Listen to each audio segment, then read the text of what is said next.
All right, hello guys, and thank you for coming today.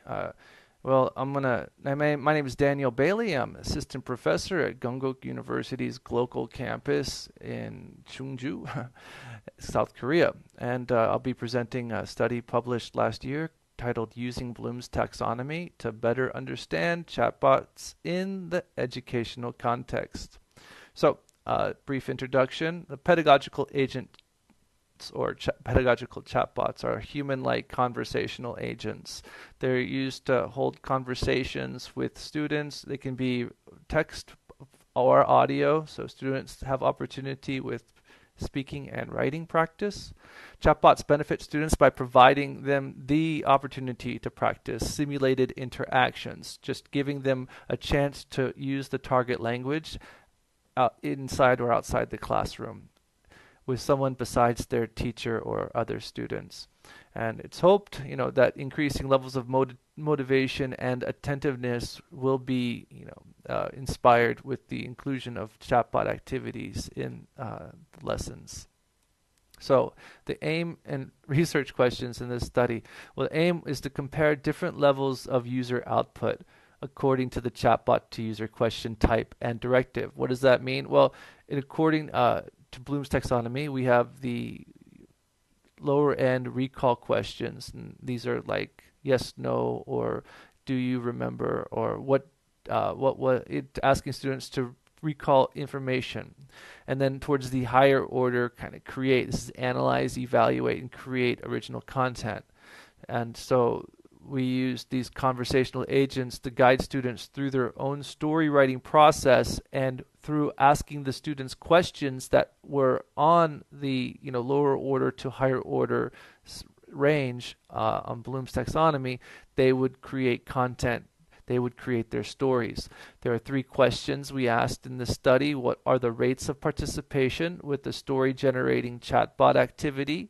How do differences in the types of chatbot delivered questions and directives influence participation? And how do user responses change over the period of an academic semester? So looking at what students wrote, how much they wrote, how what they wrote differed compared to the different types of questions we asked them, and how their participation changed at the beginning compared to the end of the semester. Let's go brief literature review. Bloom's taxonomy kind of guides the educational objectives and assessments for institutions to utilize. Bloom's revised taxonomy of educational purposes is a tool that can aid the determining learners' cognitive development from lower to higher order thinking. And there are 6 levels. That's knowledge, understanding, application, analysis, evaluation, creation. So knowledge and understanding are the lower order that we're focusing on, and that's yes, no, and tell us your some basic information about your story. And evaluate and create is asking students to think about what is going on in their character's life and what is the result or what is happening in this story, that conflict is happening. How is that conflict resolved? So they're asked questions that are kind of simple yes no questions and more difficult create original content questions. Chatbot as pedagogical agents are used more frequently for assessment. Really, in practical terms, they can be used to help just assess students' speaking skill, perhaps their writing skill, in the EFL context. In other contexts, such as science and mathematics or history, chatbots can ask a variety of questions to assess a student's understanding of a certain topic. And now, the downside of using chatbots in education, I think they need human supervision. For students who are highly autonomous, motivated, or self-regulated, they need the instructor to watch the overwatch on what's going on. They need this instructor to really enforce the participation. Of course, with highly motivated and self-regulated students, they don't need that, and that's true with any type of activity. There's lack of cohesion during interactions. Now, this is still a problem with some of the most advanced AI chatbots out there, and this is let's say, hi, how are you? I'm good. Tell me a joke. And you can kind of see a breakdown in the conversation. Why did the chicken cross the road, huh? To get to the other side. And it really depends on how the user is communicating with the chatbot. And when breakdown happens, it's when I think motivation level is going to really plummet with these activities. So how do we overcome chatbot to user communication problems? Well, chatbots need to have a specific purpose, teach a specific learning objective, have a specific task in mind. It could be vocabulary acquisition. In the case of the current study, we had students create original stories, but they can also be used for pronunciation. They can be used for all sorts of comprehension tasks.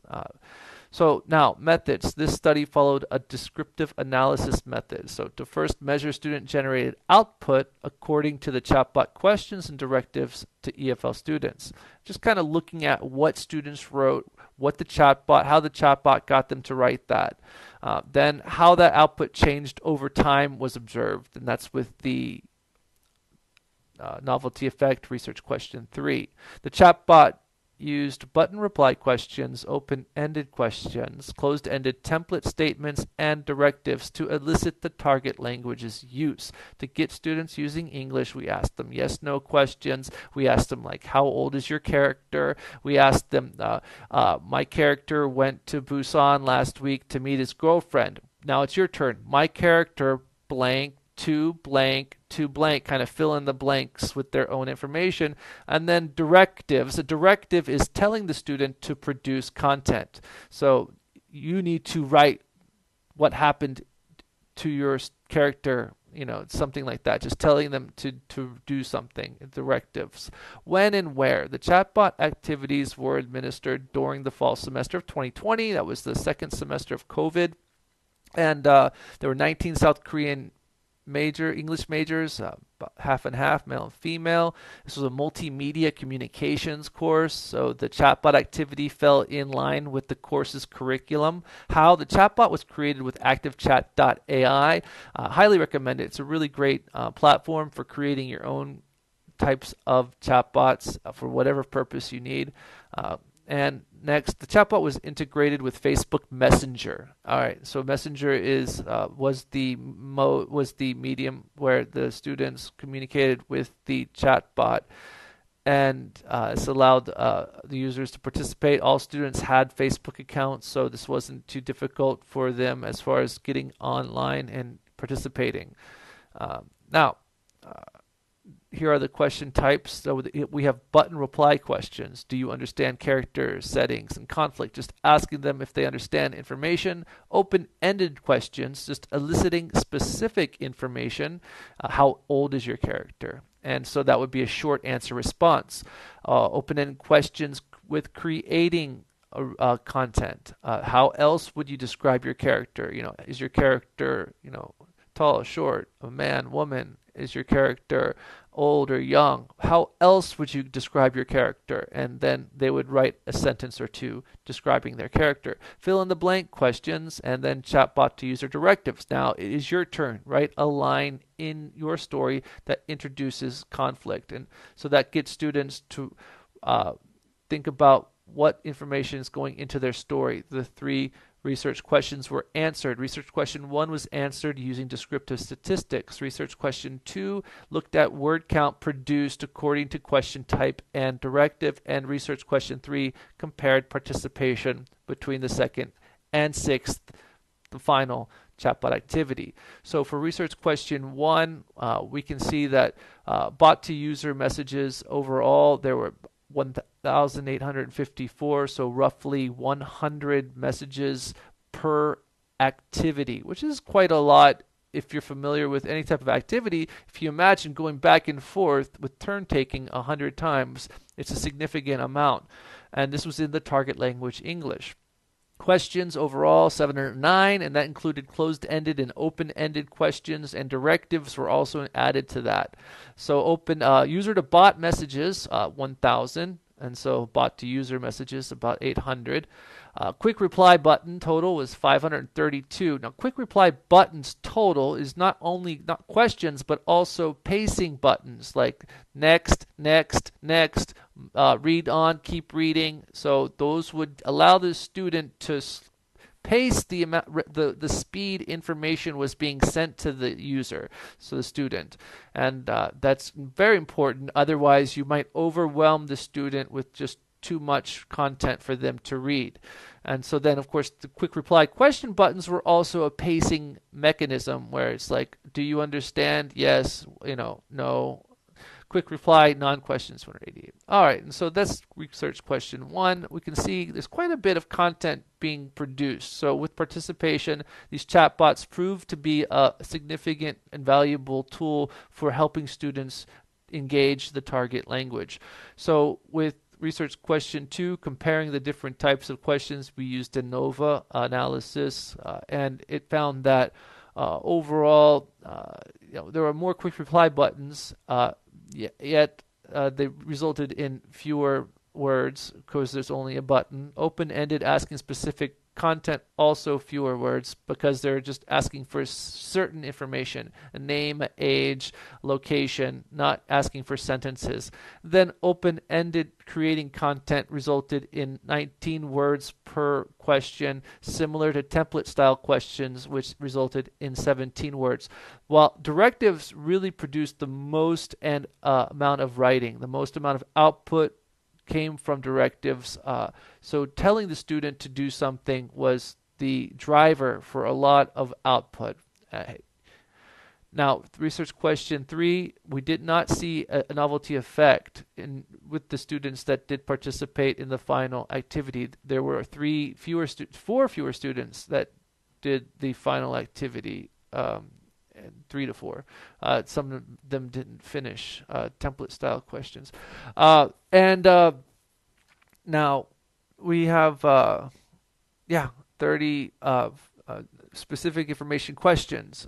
45. Okay, here we go. We have, I think, these are the number of questions. I apologize for and not the number of students who completed the activity. The number of students who completed the activity, I think, was closer to 16. And this is the number of questions pre-post. The difference in word count right here, 3.87, 4.0, not a big difference. Open-ended, 18.58, 20.13, not a big difference. Actually, more in the post. And the one that did see a drop-off, a significant drop-off, were template-style questions. And from looking at the responses of those template-style questions, they were the least creative. They were not that interesting because as the chatbot provided the content that the students were going to use and the student only had to fill in the blank, it really constrained the student's creativity. And so in the future, I like those questions because the student does not have to think so much. They're on the same level with recall questions on the lower end of Bloom's taxonomy, but they don't generate very interesting results. They don't generate the most interesting findings, like directives, when the students are really producing their own content, and you can see some quite original stories. You can see some original stories. So now, what do we have here? In response to research question 1, what are the rates of participation with the story generating chatbot? Well, a similar pattern of results was obtained by Rahman and Abdul study that indicated lower order thinking is a precondition for higher order thinking. So the recall questions, the template style questions, the fill in the blank with specific information, that got the student, it gave them a foundation that they could build on with their story. It helped them create the parameters of their story, the characters, the names, the general information, and then they could use directives and open-ended questions to create original content that really, I think, allowed their stories to come to life. Button reply options quickened the story's pace, so it quickened or slowed the story's pace. However, the student had control on how the chatbot was communicating with them. Having the activity relate to a single topic, such as creating a story, added the missing cohesion in the chatbot-user interaction. So previous chatbot studies really see communication breakdown happening. But when you have this chatbot using a specific task, like creating a story or whatever task you want them to, you're not going to have so much breakdown, because when the student and chatbot break communication, the chatbot can bring them back onto the task, to the final goal, which is to complete the task. For research question 2, directives resulted in higher word count, and that was by far, I think it was really interesting. I need to go back and replicate the study in different contexts to see if the directives still produce twice as much as closed or open-ended questions do. Both open-ended and fill-in-the-blank questions resulted in similar word count. Open-ended questions seeking specific information, much shorter, but also that information is really important. Where is this place taking, where I think they were the most efficient questions, because they produced key information for the story, but without having the student write a whole lot. So you didn't overdo it on cognitive load. You didn't overwhelm the student. Open-ended questions seeking plot details, like what happened, resulted in more creative content. All right. Yeah, really getting them to go and open up about what's going on in the story. Button reply questions helped pace the flow of the story. Now, research question 3, really just there wasn't a big novelty effect for students who are motivated and highly self-regulated. Students were not motivated. There was a novelty effect. I don't know why I say a novelty effect. They just lost interest, in general, with some of the multimedia activities being used. So they weren't participating. Some of the students weren't participating towards the end with the chatbot activities, but they weren't participating with other activities related, like on the LMS, like discussion forum activities. So there was just one of those situations where we have to find those students who are not motivated, somehow get them back into the mold, and that's the age-old question: how do we get students who are not motivated more motivated? These findings contribute to growing body of evidence that supports the use of chatbot activities and flipped blended in online learning environments. In the classroom settings, the chatbot activities content has added value when it can be utilized in real-world settings, kind of giving them a chance to simulate real-world activities, but doing it in the classroom. I'm just going to, in comparison to the research leading up to this study, students in this study produced significantly more content. Now, this is in comparison to a chatbot study I published about a year ago, dealing with only storytelling, where the chatbot is telling a story and really using pacing questions like recall questions, compared to this study, which asked students to generate content, and that's why it produced more content. Chatbots that ask various question types and directives contribute to the current set of chatbot activities. It's important to use a variety of questions.